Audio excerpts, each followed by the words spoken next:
হাজার হাজার শিক্ষক নিয়ে এখানে চলে এসেছি। একটা কুচক্রী মহল এই সামনের ফেব্রুয়ারি নির্বাচনকে বাধাগ্রস্ত করার জন্য একটা কুচক্রী মহল ফ্যাসিস্টের দোসর এটা করে যাচ্ছে। হতে পারে না। 1978 সালে শহীদ রাষ্ট্রপতি জিয়াউর রহমান মীমাংসিত করে দিয়েছেন যে ডিপ্লোমা ইঞ্জিনিয়ারিং এর এই 10ম গ্রেড শুধুমাত্র পলিটেকনিক গ্রাজুয়েটরা গ্রহণ করতে পারবে। 1994 সালে বেগম খালেদা জিয়া তৎকালীন প্রধানমন্ত্রী সংসদে আলোচনার মাধ্যমে এই রায় দিয়েছেন এবং প্রজ্ঞাপন জারি করেছেন যে 10ম গ্রেড শুধুমাত্র ডিপ্লোমা ইঞ্জিনিয়ারিং ছাত্রদের।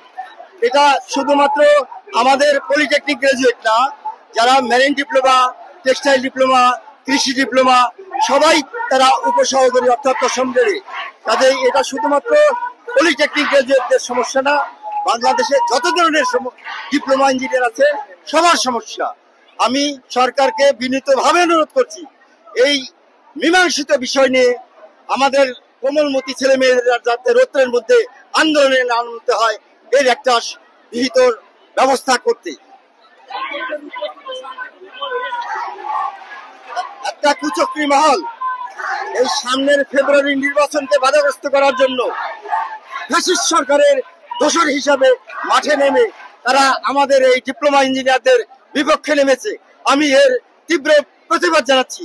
আমি একজন শিক্ষক হিসাবে, বাংলাদেশ কারিগরি শিক্ষাঙ্গনের সমাজের একজন শিক্ষক হিসাবে আমার এই ছাত্ররা এই কোর্স বন্ধ হয়ে গেলে, এই 10ম গ্রেড চলে গেলে তাদের অবস্থান কোথায় হবে?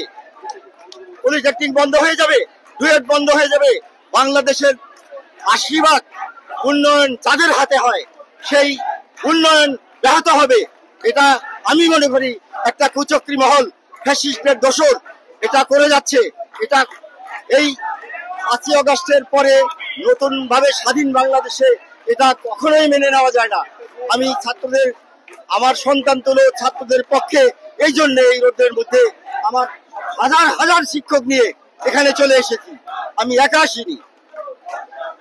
আমি সরকারকে অনুরোধ করব এই কোমলমতি ছাত্ররা যাতে তাদের পড়ার টেবিলে ফিরে যেতে পারে, তাদের মীমাংসিত ইস্যুতে যাতে এটা আর কোনো বাড়াবাড়ি না হয় সেই ব্যাপারে দ্রুত একটা ভালো সিদ্ধান্ত দেওয়ার জন্য। আমি প্রকৌশলী মোহাম্মদ আশরাফুল ইসলাম। আমি চিফ ইন্সট্রাক্টর ও বিভাগীয় প্রধান, civil technology, Dhaka polytechnic institute.